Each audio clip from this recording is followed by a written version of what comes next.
Well, who I am, I'm Emile DeWeaver. I'm a Black artist and activist. I co-founded Prison Renaissance, and how I found my art was like it was a function of survival. You know, like when you are powerless most of the time for most of your life, it becomes important to find healthy ways to exercise power. And I didn't know this was happening, but like I I've always been deeply into like art, whether it's drawing, writing, playing music, performing. So that's like always been a part of my life because all my life I've been like powerless for the most part. And I think like the most prolonged practice of art that I've had is writing, and and that began with fiction, like writing fantasy fiction. I wanted to be like the next George R. R. Martin, and but the more I wrote, the more I found that like I wanted to and needed to write more stuff. So I was writing poetry, I was writing plays, I was writing fiction, I was writing non-creative non-fiction about my life. I started writing essays and arguments and op-eds, um, and I really just started writing a lot of stuff. The piece that's in this exhibit is poetry and performance, and I came to that through just doing and uh, always being in a place where I was felt driven to expand my craft. So you know, uh, I became a poet long after I became a writer, and then pushing poetry to the next level was then I became a performer. You know, so that's kind of how I came to this. I mean, the first thing that I feel like expresses liberation through my art is like permission to be angry. Like there's a way in which we have a culture that automatically invalidates and renders disposable the opinions or the positions of any black person who is angry or who doesn't speak quietly enough. And there's a way in which we can automatically say, oh, that's just the angry black guy, and then we give ourselves permission not to listen. And so part of my liberation has been giving myself permission to be angry and to speak and to say things that aren't about, well, are white people ready to hear this? Like we all like, which is often the cultural norm. It's like, yeah, that's true, but like, can people really hear that? Are people ready for that? Is that too radical? Me, like, you know, I've come to a place as an artist where like I am not um, worried about translating uh, the real life that I am living and that people like me are living to make white people comfortable. I'm just going to say it. And it's not that I can't translate, and it's not that I don't translate, but it's that when I sit down to practice my art, or when I sit down to speak politically about the things that I stand for, like I'm not going to be unkind, but I am going to tell you what it is. And if you are interested in hearing that and you want to grow from that and you want to build with that, then you will find it invaluable. But if your biggest value is like being comfortable or feeling like or feeling woke, sometimes you'll like me, sometimes you won't. Like one could hear what I just said about how my art liberates me, and like I'm going to tell you like it is, and translate that into like the idea that I say whatever I want to say, and that's not actually true. I say whatever I can say. And when you think about building art and building movement in prison, then you can understand how I got really good at saying what I can say, not necessarily every time everything I want to say. Because when you live in a police state and your body and your physical safety is under the power of someone else, and it's the power you're fighting against, you have to become very clever. You have to become you have to become as subtle as you are powerful. And for some people, like some people can't do that because it might feel like they are erasing themselves, and then they lose themselves, right? And that's just spiritual death. You know, you see a lot of people in prison, they don't go to programs, they don't like walk the line. It isn't because they don't give a fuck. It's that they can't hold the cognitive dissonance of, I gotta be who I am, and I gotta pretend to be who the state says I have to be in order to get out. That's not an easy thing. That's a difficult thing to do, and you can collapse and become the narrative, right? But as a performer, I think performers and artists are like powerfully equipped to be able to walk that edge. And like, that's what I did for a long time. And you see these performances by these amazing artists, and it's like, wow, what a performance. But what you got to know is like, the performance don't stop there. The performance is 24/7 in order to survive and revolt.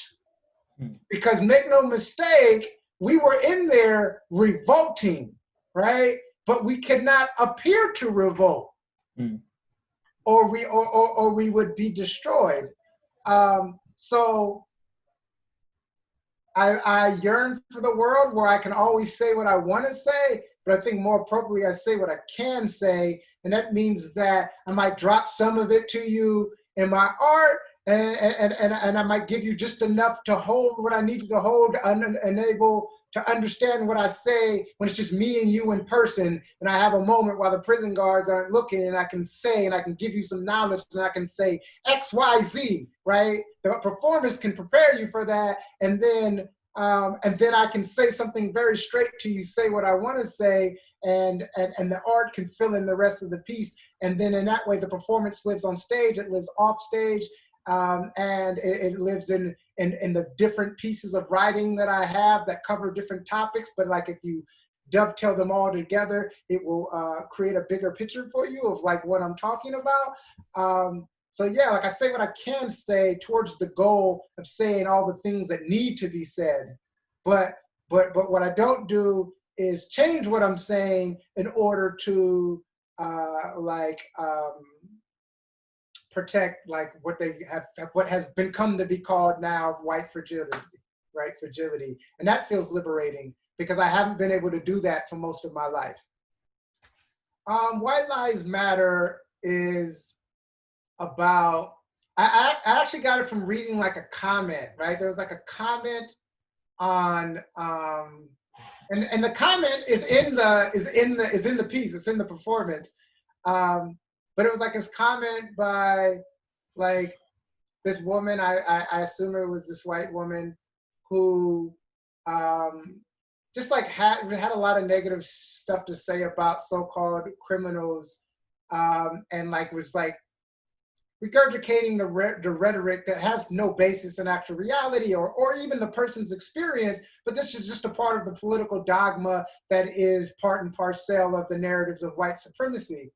And so the thing about white supremacy is one of its biggest features, one of its biggest characteristics is it draws a lot of power by either making itself invisible or forcing you to act like it's invisible. Like the bully who's like holding you and punching you and telling you to stop hitting yourself, demanding that you say that white supremacy isn't real, that you say you're not oppressed, that the reason why these things are happening is some rationalization that has like nothing to do with reality.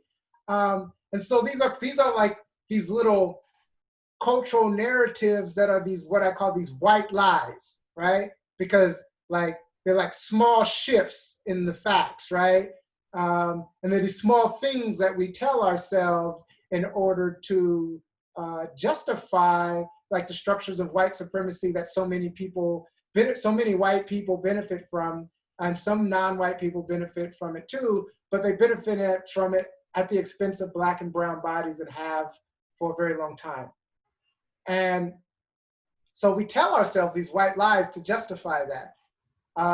And so I wanted to do this performance piece that like stripped the white lies and just laid out a very ugly picture of what of a piece of what white supremacy is in America, and I wanted to juxtapose that with like the practice of the white lies we tell ourselves, like the window dressing we put over what's happening in this country with words.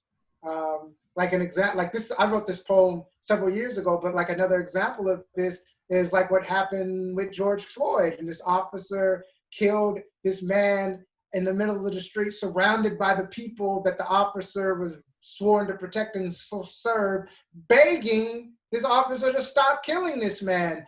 And you will see, and this is the white lie, you'll see public officials and people who come out against it say that, oh man, this officer murdered this man, murdered this innocent man, and like needs to be held accountable, and like, let's try this dude for murder. So that's the white lie, because this officer didn't murder George Floyd, and that's the problem. This officer was legally empowered by the state to do exactly what he did. Killing Black men in the streets, if you can succeed at appending criminal to them or criminal suspect to them, is legal in this country. That is lawful killing of people, state sanctioned, and you will never convict them in a court of law because all of the laws say he can do it. So that's the white lie. We say, oh man, this officer murdered George Floyd, but he didn't murder him. And isn't that the problem? That is not murder? Because it's not. That was a lawful and legal killing in this country, and it happens every day, every week, every month, every year. And it's not murder. So stop calling it murder. It's white supremacy. It is what this system is built for. It is what the police are here for. I think there's a in particular answer and there's an in general answer. The particular answer is like related to this piece that I did, and that was just, I wanted to show that relationship between white lies that we tell ourselves to justify the structures of white supremacy and the narratives we attach to it, while turning a blind eye to all of the destruction that like our mechanisms of white supremacy are like doing, right? But in general, what I hope my liberation and my practice brings is a model, like for people to see another way of doing a thing. And so we often think that, oh, I'm doing this thing and I'm building more justice in this world and I'm tearing down racism or I'm tearing down colonialism, but because we haven't had the models to do that in a non-colonial way, we end up just rearranging the pieces. We end up tearing down one part of colonialism only to have our tactics build a new form of colonialism. And like you see that, I mean, you see that all the time. You see it in you see it in criminal justice reform with the dichotomy of violent and non-violent offenders, right? But we got to go through that process at some point, and I hope that that's like what my practice and what my liberation can offer is different models of liberation that we can test out, that we can try, and that we can see the results and be like, you know, did we do it this time? Did we do it without like just redesigning white supremacy, or did we actually create something that was outside of white supremacy? And if we did, great, that's a model. Let's keep using that. Let's find new, let's find more. So I hope that's what I offer this work.